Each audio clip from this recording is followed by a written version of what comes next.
بسم اللہ الرحمن الرحیم۔ السلام علیکم دوستو، دنیا بھر کی بریکنگ اور سلیکٹڈ نیوز میں آج آپ سنیں گے، لیکن اس سے پہلے اگر ہو سکے تو لائک اور سبسکرائب کا بٹن ضرور دبا لیں۔ شکریہ۔ چینی صدر شی جن پنگ نے خبردار کیا ہے کہ چین کسی سے مرعوب نہیں ہوگا اور نہ ہی کسی دوسرے ملک پر ظلم کرتا ہے۔ چائنا کی جانب میلی نگاہ ڈالنے والے ممالک فولاد کی ایک بڑی دیوار سے سر ٹکرائیں گے۔ چائنا کی کمیونسٹ پارٹی کے قیام کی 100 سالہ تقریب سے خطاب کرتے ہوئے انہوں نے کہا کہ ہم کسی کو بھی چین پر دھونس جمانے، جبر کرنے یا محکوم رکھنے کی اجازت نہیں دیں گے۔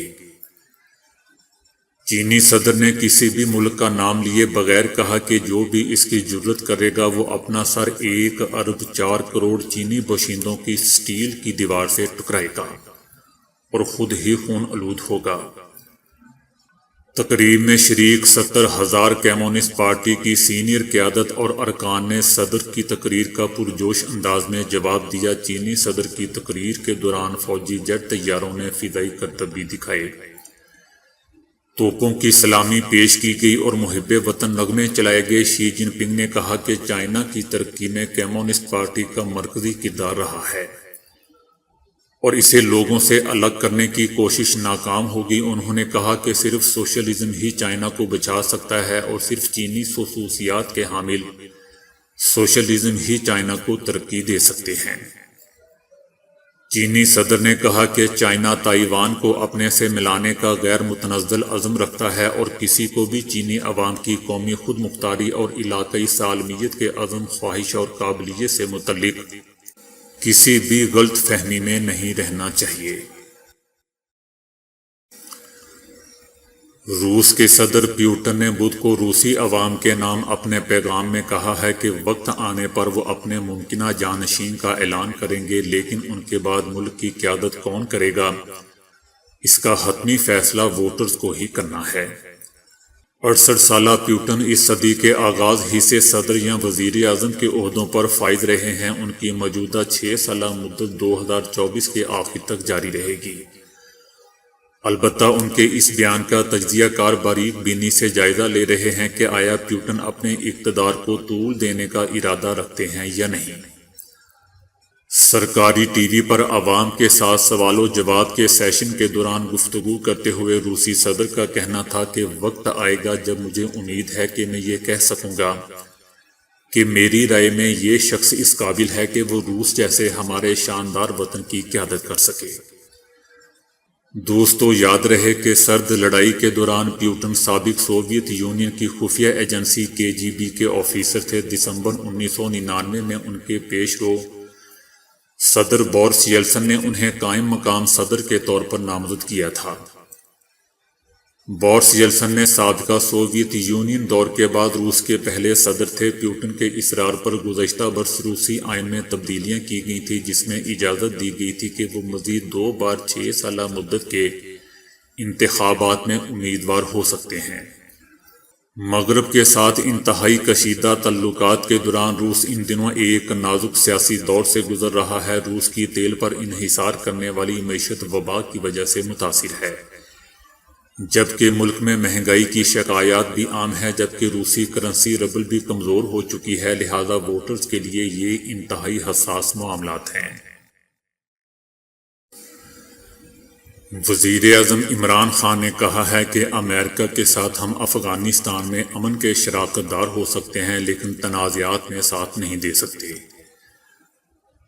اور جب تک بھارت 5 اگست 2019 کے اقدام کو واپس نہیں لے گا، بھارت کے ساتھ سفارتی تعلقات بھی بحال نہیں ہوں گے۔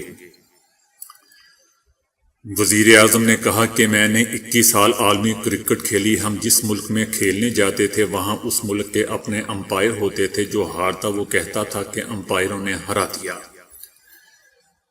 کوئی اپنی ہار نہیں مانتا تھا۔ میں نے بطور کپتان یہ مہم چلائی اور پاکستان کی کاوشوں سے پہلی بار عالمی کرکٹ میں غیر جانبدار امپائر مقرر ہوئے۔ اب ہر ہارنے والا اپنی شکست تسلیم کر لیتا ہے، اس سے کرکٹ میں شفافیت آ گئی۔ وزیر اعظم نے کہا کہ اب وقت آ چکا ہے کہ ہم جب انتخابات میں حصہ لیں تو کسی کو دھاندلی سے شکست کی فکر نہ ہو۔ انہوں نے کہا کہ جب میں نے پہلے دن ایوان میں تقریر کی تو مجھے تقریر نہیں کرنے دی گئی۔ اس وقت اپوزیشن کا یہ موقف تھا کہ انتخابات ٹھیک نہیں ہوئے۔ امریکی صدر ٹرمپ نے بھی حالیہ انتخابات میں دھاندلی کا الزام لگایا تو ان سے اس ضمن میں ثبوت مانگے گئے۔ ہم اس نتیجے پر پہنچے ہیں کہ اس کا حل الیکٹرانک ووٹنگ مشین ہے۔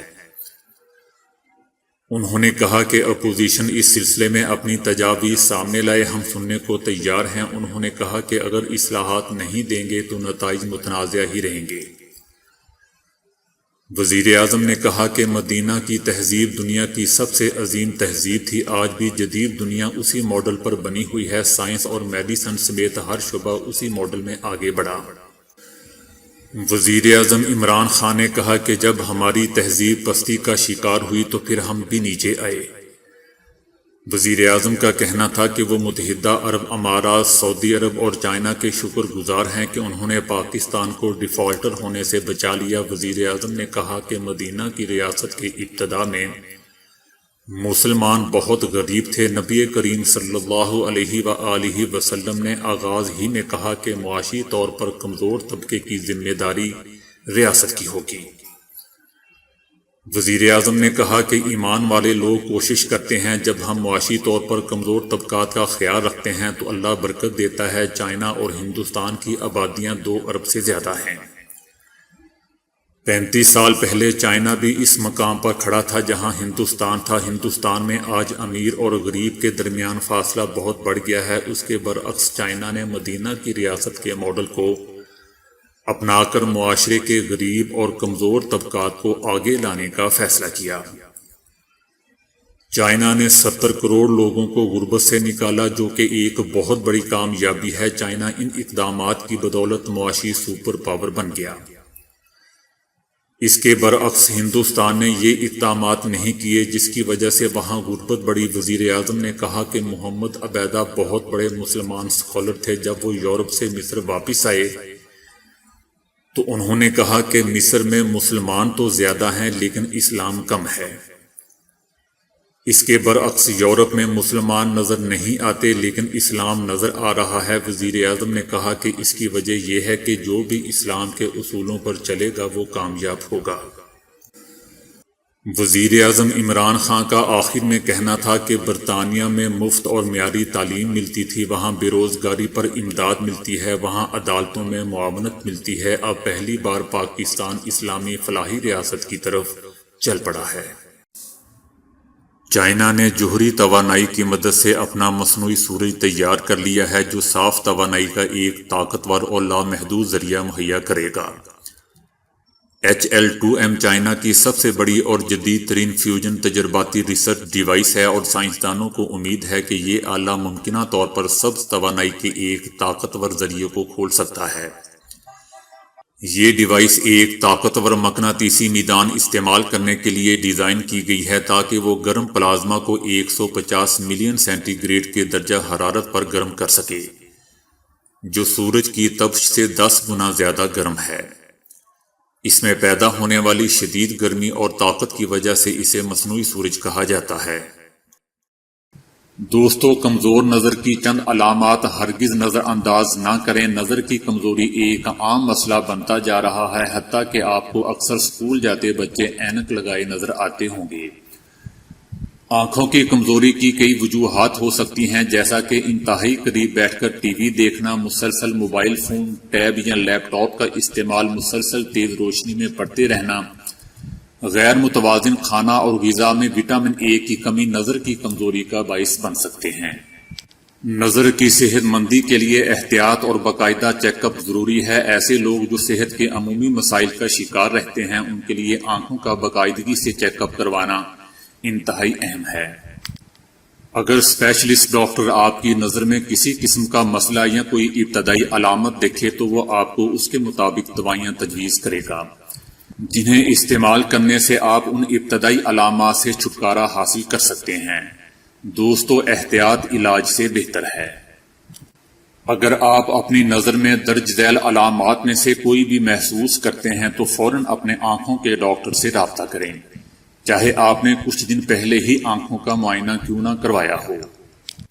آنکھوں میں اچانک اور شدید درد، آنکھ کے اندر یا ارد گرد درد کا بار بار ہونا، نگاہ کا دھندلا ہونا یعنی بلر ہونا یا چیزوں کا ڈبل نظر آنا، چمک روشنی یا چمکدار روشن نقطوں کا دکھائی دینا، روشنی یا لائٹ کے گرد قوس و قزح جیسی رنگوں یا روشنی کا حالہ دکھائی دینا، ہوا میں مکڑی کے جالے جیسی اشکال تیرتی نظر آنا، روشنی اور چمک سے غیر معمولی اور درد سے بھرا احساس ہونا، سوجی ہوئی لال آنکھیں، آنکھ کی پتلی میں سفیدی ہونا، آنکھ میں چبھن جلن یا پھر بھاری مقدار میں آنکھ سے مواد کا اخراج ہونا، چلنے میں یا ابری ہوئی سطحوں پر چلنے میں دشواری کا سامنا، ہچکچاتے ہوئے چلنا اور قدم اٹھانے میں ہچکچاہٹ کا سامنا ہونا، سیڑھیاں چڑھتے اور اترتے وقت انتہائی سست روی اور احتیاط سے اترنا، پیروں کو گھسیٹ کر چلنا، چلتے ہوئے دیواروں سے لگ کر چلنا، چیزوں کو پکڑتے ہوئے کبھی ہاتھوں کا پیچھے رہ جانا اور کبھی چیز سے آگے نکل جانا،